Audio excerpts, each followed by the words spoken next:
Copy. Section shows severe. The tanker vector still.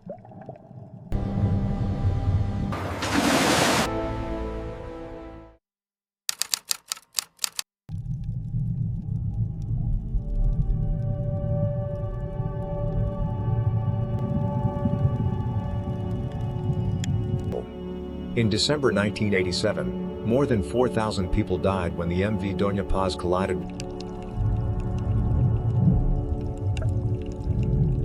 Nameplate letter's almost gone, but this has to be the Doña Paz. Copy. Record a full pass.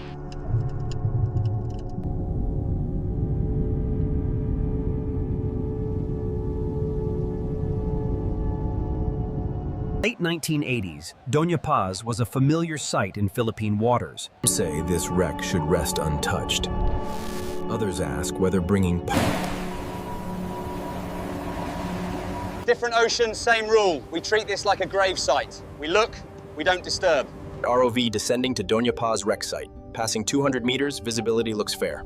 Copy that. Keep clear of openings. We're mapping, not entering. On port side plating, currents light today. Let's keep it that way. Overcrowded, underprepared, and then a fire at sea. Crowded, underprepared, and then a fire at sea.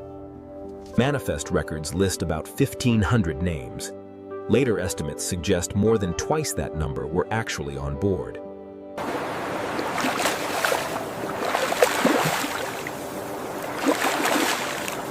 Hull conditions worse than in the early surveys. Corrosion, fire scarring, but structure still readable.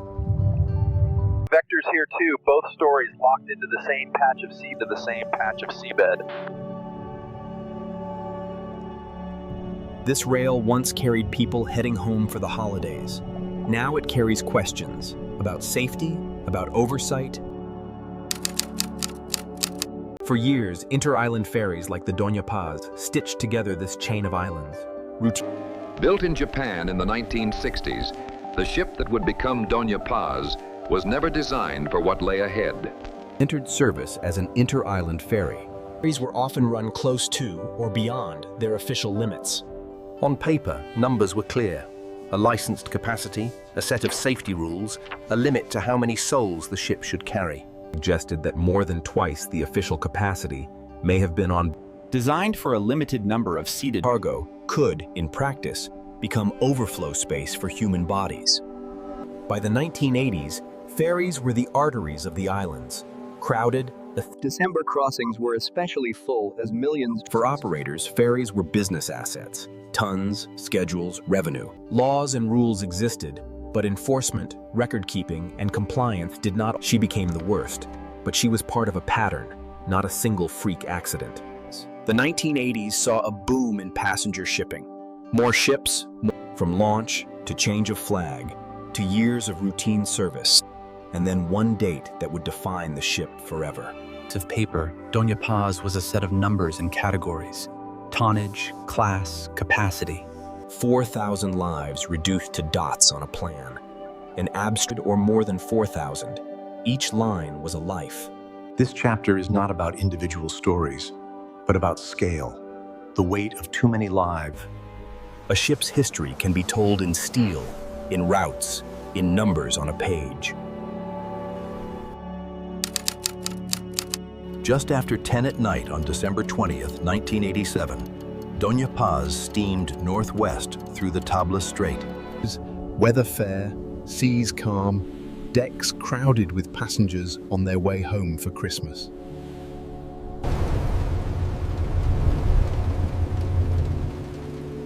somewhere ahead, the small tanker Vector carried thousands of barrels of gasoline and kerosene, in the wrong place at the wrong time. Later investigations tried to reconstruct who saw whom, who called whom, but their courses were already set toward each other. Accounts differ on the exact equipment running that night. What is clear is that whatever was seen was not enough to prevent what happened. By 10 o'clock, many had already settled to sleep wherever they could find space.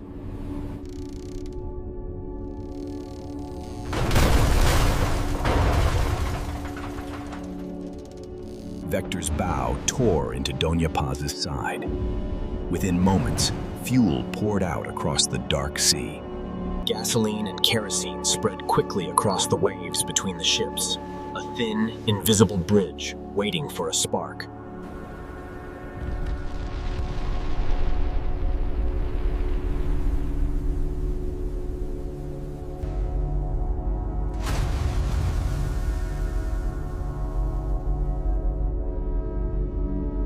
Fuel-fed flames and smoke spread fast. Without proper alarms or drills, many woke up already surrounded by fire or darkness. There was fire everywhere, and the heat was like an oven, and we just ran where we could. Only a handful of life jackets and lifeboats were ever launched. Survivors later recalled jumping into burning water. Within minutes, the Doña Paz was an inferno. Within less than an hour, she was gone.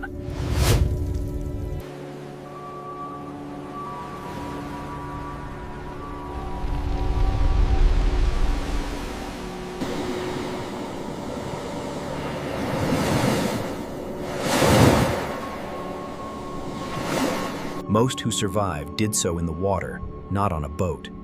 Barely more than 24 people lived to tell what they saw that night. In the days after the collision, numbers rose, blame shifted, files were opened and closed. Flash on the evening news. Another distant fire at sea. Details still unclear. Casualties unknown. Survivors being picked up. Passing ships and fishermen pulled a few dozen people from the water. Later, rescuers traced where the living had been found. Small islands of survival. Estimates of total souls aboard run into the thousands. The gap between those two lines is the scale of the loss. In the months that followed, inquiries tried to answer the hardest questions. This inquiry is not a trial, but we must understand the failures that led to such loss. Testimony raised familiar themes: overloaded decks, missing safety gear. Responsibility radiated outward, from bridge crews to shipping companies, to regulators who signed papers and looked away. Reports were written, blame assigned, recommendations filed. On paper, the case was closed. At sea, the wreck remained. With few bodies recovered, many families held funerals without remains. Services. Many names here were added from memory, not manifests. It was so dark. I remember. The disaster became cartons of paper, reels of tape. For a few days, the story traveled the world's front pages, shocking in scale, but soon eclipsed by other headlines. We talk about the Titanic, but in our own waters we have tragedies with far more dead and far less remembrance. Some called Doña Paz the Asian Titanic, a comparison that says more about which stories we teach than about which lives were lost. Along these coasts, the disaster is not a metaphor. Above, life in the islands went on. Below, the wrecks lay in the dark.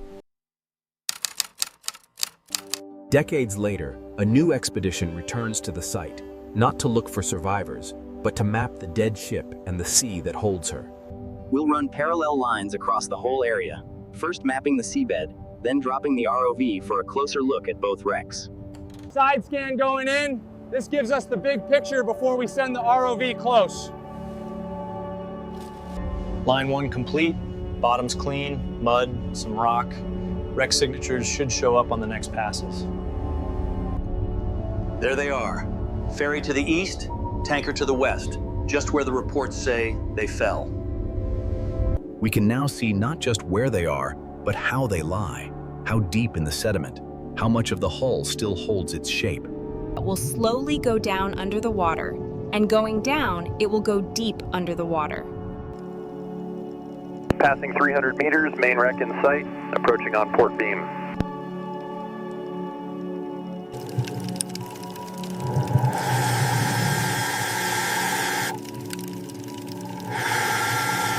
Midship section shows severe fire and structural damage, but the main hull form is still continuous. Copy.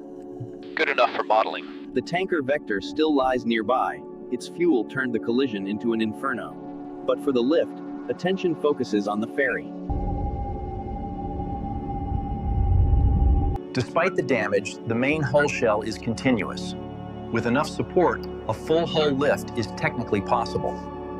To avoid tearing the wreck, we support it like a sleeping animal, cradled from below and along the sides, lifting wreck and cradle as one. No entry into interior spaces. Any remains stay where they are.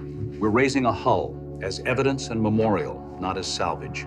Under a strict agreement, authorities approve a one-time, full hull recovery, under conditions that treat the site as a grave, not a scrap field. By design, whatever or whoever remains inside will not be touched. The story we tell will come from the steel skin. Weather windows, depth, steel fatigue, legal limits, every box has to line up before anyone touches a winch. Recording final baseline imagery. This is how she lies before the lift, time-stamped for anyone who questions what we changed and what we left alone. For decades, the wreck lay where it fell. Now, with agreement and a plan,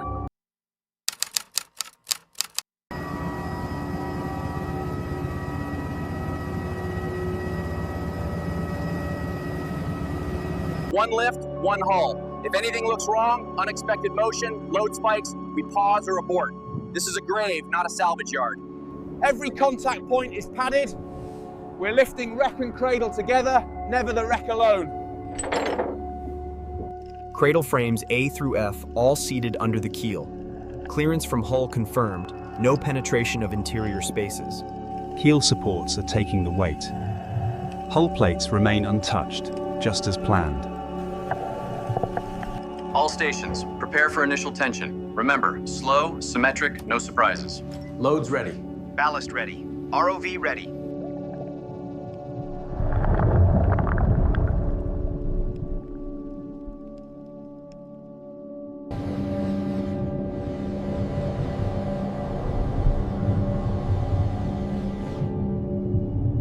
Load spread is even, no unexpected hull flex. We're lifting the ship and cradle together. Yep. Maintain step 1 speed.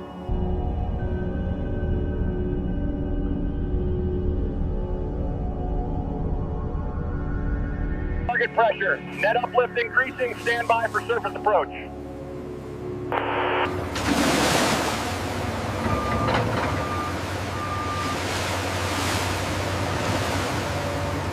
For the first time since 1987, the Doña Paz rises into the air again.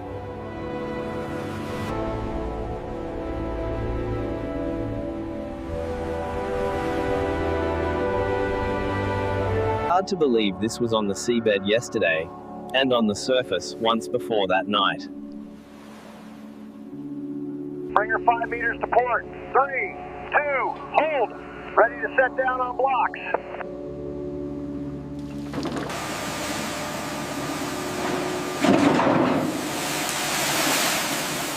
Sea fastenings locked. Transport ready load profile within limits. with the hull secured to a transport deck, the wreck leaves the place where it lay for nearly 4 decades. Next, the Doña Paz will make one last voyage on a barge under tow to a shipyard where a different kind of work awaits. Lifted from the seabed and secured to a transport deck, Doña Paz begins one last voyage, this time as cargo, not as a ferry.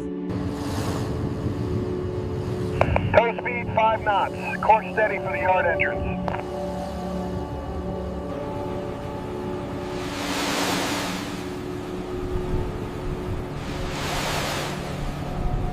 Easy, we've got 10 meters to the dock gate. Keep her centered.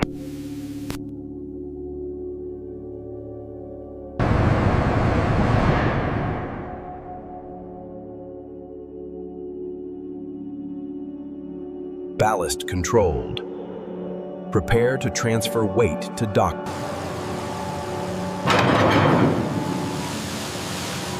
The transport platform withdraws. From now on, the wreck belongs to the dock.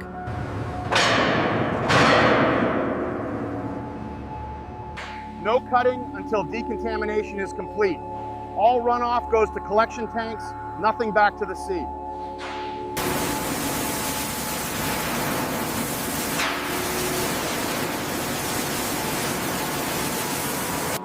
Every contaminated litre is accounted for and treated on shore. Nothing left to leak from the wreck itself. Loss of thickness here, but within reinforcement range, we can stabilize this skin without replacing everything. Where we can see inside, there is only structure, steel ribs and plates. The sealed spaces deeper within remain off limits. Once these are in, the hull can sit here for years without shifting. Only then can we start talking about restoration. Before aesthetics, there is safety, stopping rust, supporting weak frames, deciding which parts can be brought back and which must remain as scars. Outer shell to pre-87 profile, modern coatings. Interiors, minimal access, no opening of deep compartments. Everyone who comes in here sees this first. This is not a normal refit. It's work inside a grave. Stabilized and decontaminated, the wreck can finally become a project. Its transformation into a restored ship and a... From wreck to stabilized artifact to something like a ship again. The next... Stabilized and made safe, the wreck becomes a construction site. For the first time since she sank, Doña Paz... Marking replacement zones. We keep what we can, cut only what we must. Section 12, cut progressing. Watch your heat on the frames.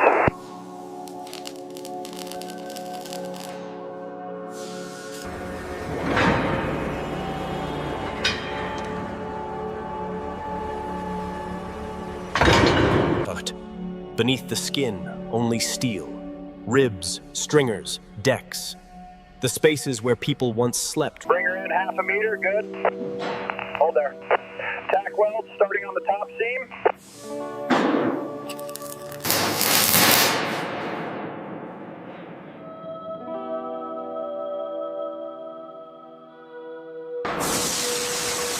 Thickness acceptable. This skin will last if we keep the rust from starting over. Layers of primer and paint erase the wreck's brown skin, bringing back the outline of a working ferry, without the markings and logos she once carried. Funnel base seated. Locking bolts to spec. That's her profile back again, on our terms, not the past's.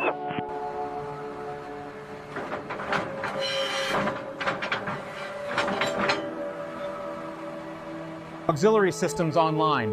Enough power for lights, ventilation, and exhibits. She's alive as a museum ship, not as a liner. Dock flooding in progress. Stand clear of lines.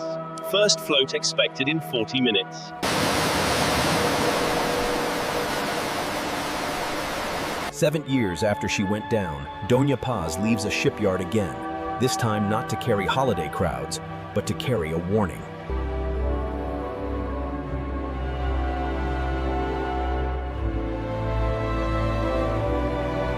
From here, she looks like any restored ferry. Only the route she once sailed and the numbers behind it make her different. Once a routine ferry, then a burning headline, then a forgotten wreck.